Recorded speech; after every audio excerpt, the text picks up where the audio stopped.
اللہ تعالیٰ نے میرے ساتھ ہی ایسا کیوں کیا؟ ہر انسان کی زندگی میں ایسا وقت ضرور آتا ہے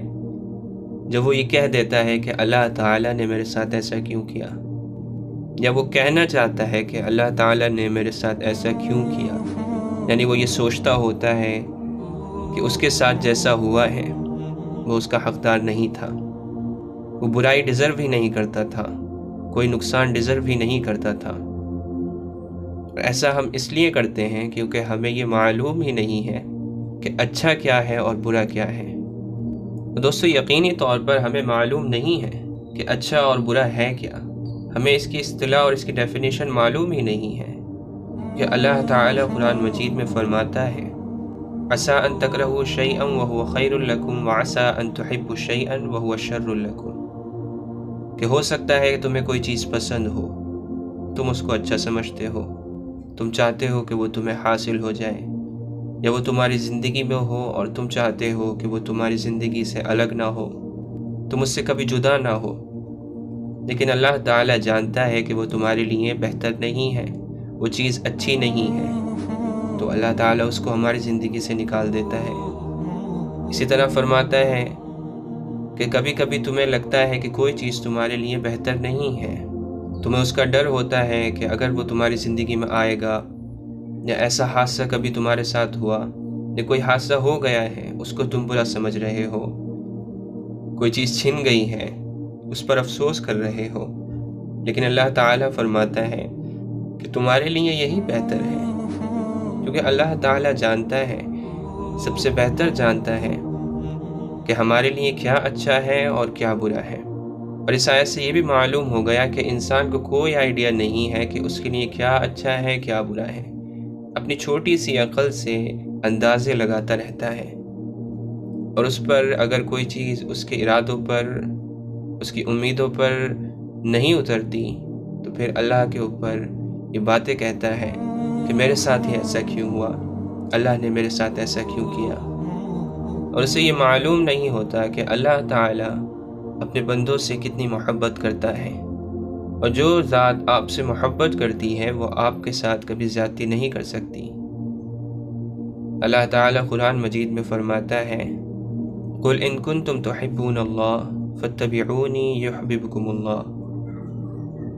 کہ اے محمد صلی اللہ علیہ وسلم ان مومنین سے کہہ دیجئے کہ اگر تم اللہ سے محبت کرتے ہو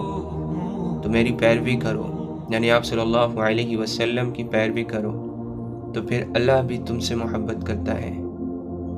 اور جس سے اللہ محبت کرتا ہے وہ محبت کسی کے مقابلے میں نہیں لائی جا سکتی،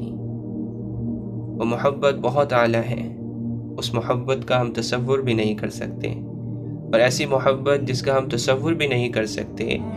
اس محبت میں لیے گئے فیصلوں کا تصور بھی ہم نہیں کر سکتے، پھر چاہے ہم اپنی چھوٹی سی عقل سے، کم علم کے ذریعے، جو چند سالوں کا علم ہے، 20 30 40 سالوں کا علم ہے، اور وہ بھی ان چیزوں سے جو ہم دیکھتے ہیں، جن کو ہم آبزرو کرتے ہیں، بہت سی چیزیں تو ایسی ہیں جو ہم دیکھ بھی نہیں پاتے ہیں،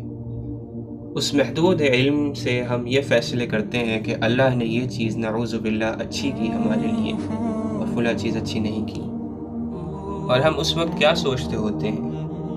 کہ اللہ تعالیٰ نے ہم سے کوئی بدلہ لیا ہے، اللہ تعالیٰ کو ہم سے کوئی دشمنی ہے، نعوذ باللہ۔ اللہ تعالیٰ کو تو ہم سے کوئی فرق بھی نہیں پڑتا، اگر پوری کائنات بھی اس کی عبادت میں لگ جائے، اس کی عظمت و جلال پر کوئی بڑھوتری نہیں آتی، کوئی زیادتی نہیں آتی، اور پوری دنیا اس کی نافرمانی کرنے لگے، اس کی عظمت و جلال میں ایک ذرہ بھی کم نہیں ہوتا، اس کے اوپر ہم کوئی فرق نہیں ڈال سکتے، لیکن صرف اور صرف وہ ہماری محبت میں ہمارے لیے کچھ فیصلے کرتا ہے، اور ہم اس پر شکایتیں کرنے لگتے ہیں، اور یقینی طور پر یہ چیزیں انہی کے ساتھ بھی ہوتی ہیں جن سے اللہ محبت کرتا ہے۔ اللہ کے نبی صلی اللہ علیہ وسلم ایک ایسی ذات ہے جن سے اللہ تعالیٰ سب سے زیادہ محبت کرتا ہے، لیکن اس کے باوجود جب اللہ کے نبی صلی اللہ علیہ وسلم پر قرآن اترنا شروع ہوا، اس کے بعد آپ صلی اللہ علیہ وسلم کی زندگی میں جو مصیبتیں اور پریشانیاں آئیں، اس کا ہم تصور بھی نہیں کر سکتے، اگر ایسی پریشانیاں ہماری زندگی میں آ جائیں تو ہم تو لگتا ہے کہ اٹھ بھی نہیں پائیں گے، لیکن اللہ کے نبی صلی اللہ علیہ وسلم نے کبھی بھی اپنے کام کو نہیں چھوڑا، اللہ سے کبھی شکایت نہیں کی۔ آپ صلی اللہ علیہ وسلم کی زندگی ہمارے لیے ایک نمونہ ہے، اور قرآن مجید میں ایسے کتنے واقعات ہیں کہ اگر ہم جب پریشان ہوں، جب ہمارے دل میں یہ شکایت ہو کہ اللہ نے میرے ساتھ ایسا کیوں کیا، اس وقت اگر ہم قرآن کھول لیں اور اس کو پڑھیں تو ہم اتنے واقعات سے گزریں گے کہ ایسے لوگوں کی واقعات سے گزریں گے، ان کی زندگی سے گزریں گے کہ ہمارے زندگی میں آنے والی پریشانیاں اور مصیبتیں اس کے سامنے نظر بھی نہیں آئے گی۔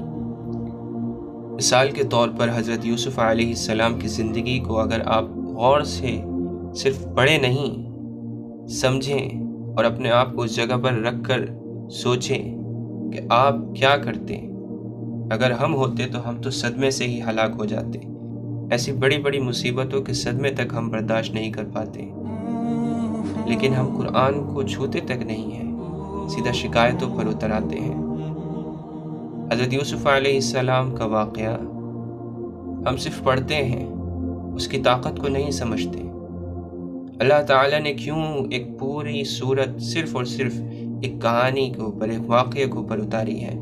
جو حضرت یوسف علیہ السلام کا واقعہ ہے۔ اس میں امت کے لیے، ہر مسلمان کے لیے کتنے سارے سبقات ہیں، کتنی نصیحتیں ہیں اس میں موجود، اور سب سے بڑی نصیحتوں میں سے ایک نصیحت وہ پریشانیاں اور تکلیفوں کے باوجود حضرت یوسف علیہ السلام کا صبر کرنا ہے، اور اس کے بعد اس صبر کے نتیجے میں اللہ تعالیٰ کا آپ کو زمین پر طاقت عطا فرمانا، یہ ہمارے لیے عبرت ہے کہ کیسے ایک معصوم بچہ، اس کو گھر سے نکال دیا گیا اسی کے بھائیوں کے ذریعے، اور پھر ان کو بیچ دیا گیا کنویں سے نکال کر، اور پھر ایک غلام کی زندگی، اس کے بعد کئی سال جیلوں میں رہنا، اور جیل کے بعد پھر جب آپ نے اتنا صبر کیا تو اللہ تعالیٰ آپ کو مصر کا حاکم بناتا ہے، وزیر خزانہ بناتا ہے۔ یہ ہمارے لیے ایک نصیحت ہے کہ پریشانیاں سامنے سے بہت نظر آئیں گی، اور مجھے یقین ہے کہ ہمارے اوپر اتنی بڑی مصیبت کبھی نہیں آئے گی، کیونکہ مصیبت اسی کی بڑی ہوتی ہے جس کا ایمان بڑا ہوتا ہے، آزمائش اسی کی بڑی ہوتی ہے جس کا ایمان بڑا ہوتا ہے، کیونکہ اللہ تعالیٰ اپنے بندوں کے ایمان کو جانتا ہے، وہ کبھی بھی اتنی بڑی آزمائش ہمیں نہیں دے گا جتنا ہمارا ایمان نہیں ہے، اور یہ بھی ہماری محبت میں کہ کہیں ہم اس سے شکایتیں کر کے اپنے ایمان کو ختم نہ کر ڈالیں۔ لیکن دوستو، جو چھوٹی چھوٹی یا بڑی بڑی آزمائشیں ہماری زندگی میں آ رہی ہیں، اس کے لیے بھی سکون اور راحت کا سامان قرآن مجید میں حضرت یوسف علیہ السلام کے واقعے میں موجود ہے، لیکن ہم پڑھتے ہی نہیں ہیں، ہم محنت ہی نہیں کرنا چاہتے ہیں۔ ہماری عادت ہے کہ ہم اپنی غلطیوں کو دوسروں کے اوپر رکھتے ہیں، تعلق ہمارا اللہ سے کمزور ہے، اور شکایت بھی ہم ہی اللہ سے کر رہے ہیں۔ یہ ایک بہت بچکانہ حرکت ہے۔ اس لیے دوستو، کبھی اگر ہماری زندگی میں کوئی تکلیف آتی ہے تو سب سے پہلے یہ جانچ لیں کہ آپ کا تعلق اللہ سے کیسا ہے۔ اگر تعلق ٹھیک ہے تو آپ اس کو، آزمائش کو آسانی کے ساتھ پورا کر لیں گے، اور اگر آپ شکایتیں کر رہے ہیں تو یقیناً میرا اور آپ کا ایمان اور وہ تعلق کمزور ہے،